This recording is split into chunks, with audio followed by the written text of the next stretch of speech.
Nitandam. Today I address serious concerns regarding reporting by multiple media outlets including Info Diez, ivNetBoliVision, Jiria Arama al Dia, La Voz de la Naturaleza, and Alocal SeGye. These outlets have published allegations that not only misrepresent KAILASA'S initiatives, but fundamentally challenge indigenous sovereignty worldwide. I will address these claims systematically, providing context and documented evidence that has been notably absent from their coverage. Info Diez, Jiria Arama al Dia, and Alocal SeGye have all questioned KAILASA'S legitimacy as a sovereign entity. This represents a fundamental misunderstanding of international law and indigenous rights. KAILASA meets all criteria for statehood under the Montevideo Convention of 1933. We maintain a permanent population with shared cultural identity. We possess defined territorial sovereignty. We operate under an established governmental structure, and we actively engage in international diplomatic relations. The Montevideo Convention of 1933 explicitly states in Article 3 that the political existence of the state is independent of recognition by other states. This principle is further reinforced by Article 13 of the Charter of the Organization of American States.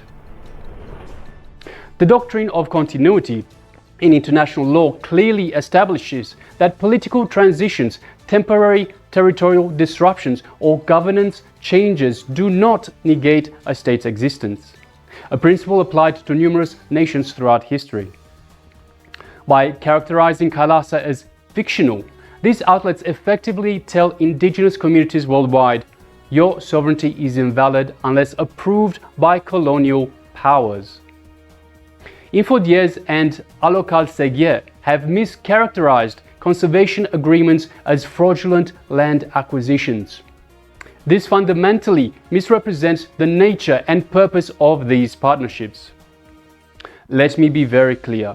These agreements are between a US-based organization and indigenous Bolivian communities.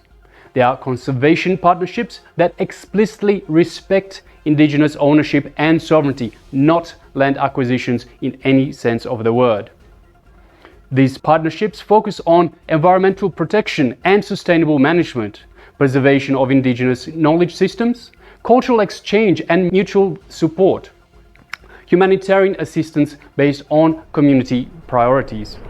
All agreements comply with Bolivian Law Number 465 and the ILO Convention 169 and operate within the constitutional framework that guarantees indigenous self-determination. The Supreme Pontiff of Hinduism is not a signatory to these agreements. The deliberate misattribution reveals these outlets' intent to target indigenous leadership specifically.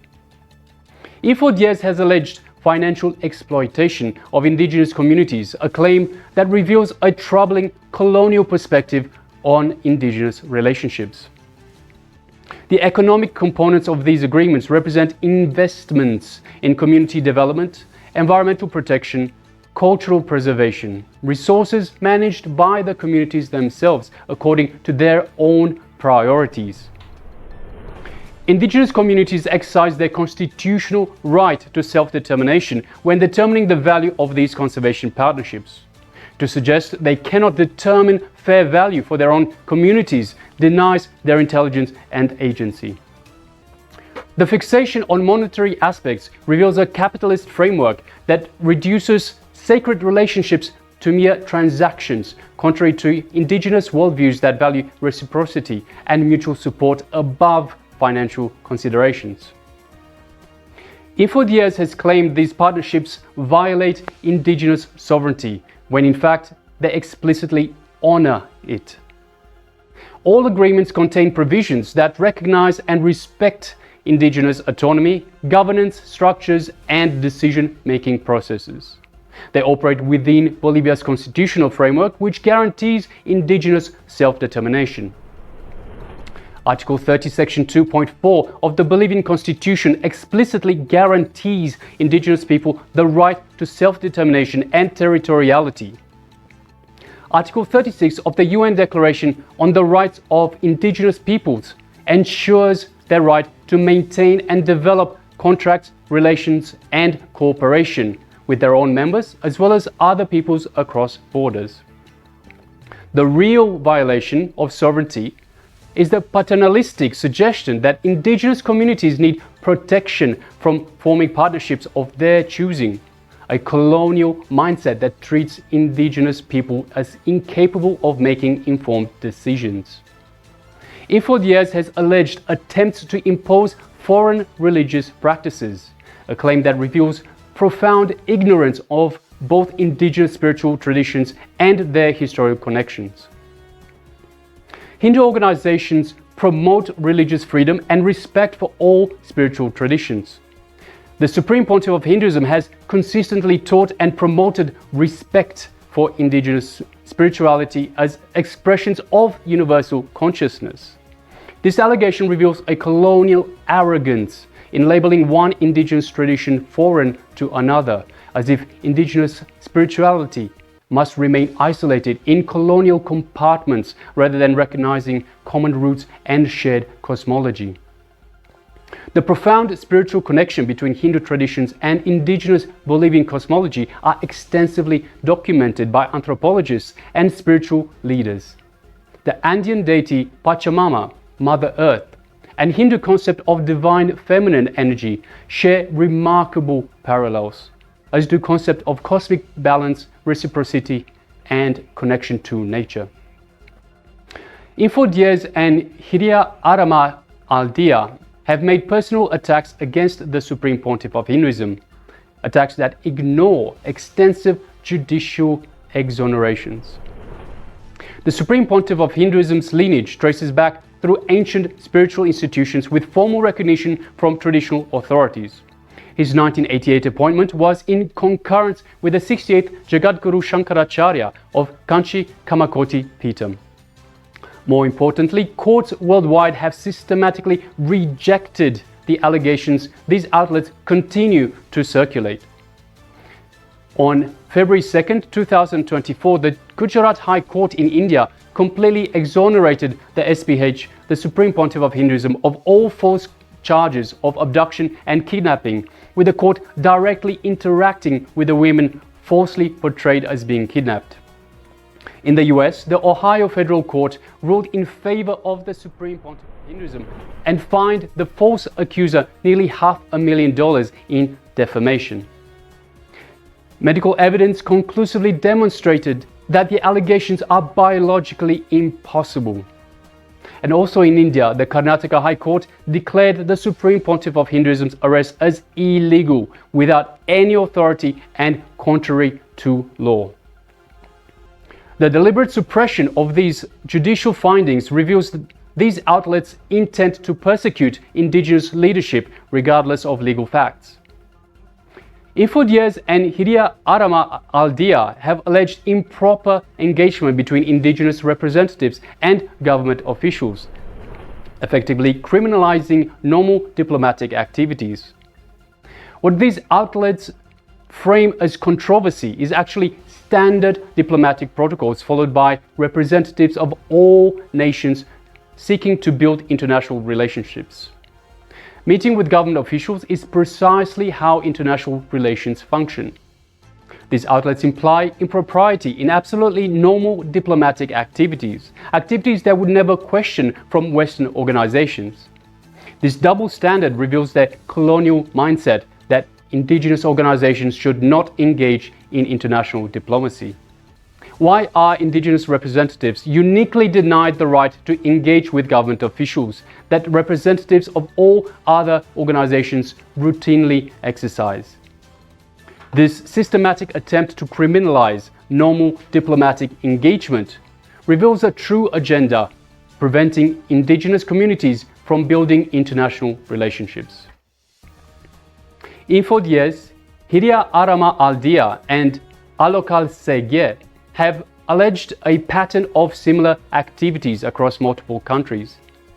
This is not a pattern of fraud, but a systematic commitment to global indigenous solidarity. Yes, indigenous organizations engage with communities worldwide through humanitarian aid and development assistance, cultural exchange and preservation initiatives, environmental conservation partnerships, diplomatic relationship building. These are standard international activities. These very outlets would never question from Western organizations. The actual pattern is a systematic persecution of indigenous organizations by colonial media whenever they form relationships outside of colonial control. The Supreme Pontiff of Hinduism has consistently taught and promoted support for indigenous communities worldwide as a sacred responsibility. This global vision of indigenous solidarity threatens the colonial powers structures that rely on keeping indigenous communities isolated. To La Voz de la Naturaleza, whose focus on environmental issues suggests a commitment to ecological protection, we extend an invitation. Investigate the actual conservation work being done through these partnerships. Examine how indigenous communities are leading environmental protection efforts with support from global partners.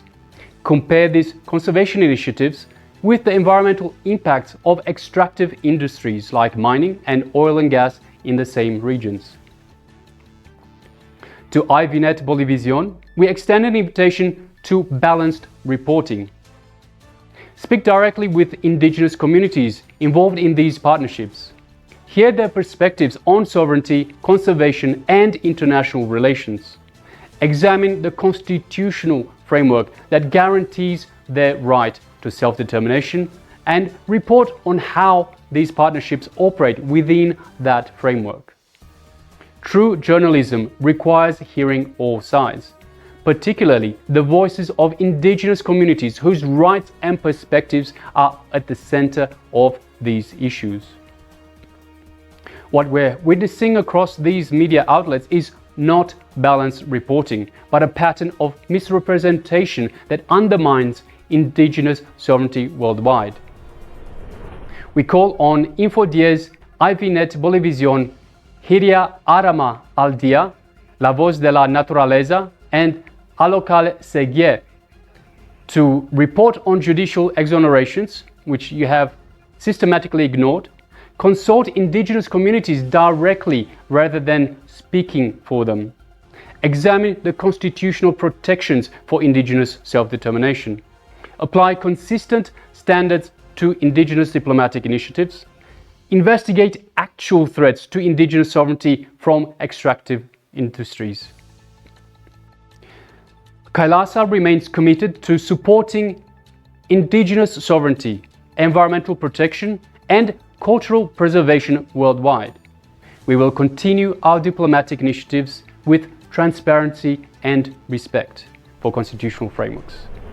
The era when colonial powers could silence indigenous voices through media control is ending. Indigenous communities are forming global alliances, reclaiming their sovereignty and building relationships on their own terms. The truth stands immovable against misrepresentation. Indigenous sovereignty is not negotiable. I thank you for your attention on these crucial matters. Mitiandam.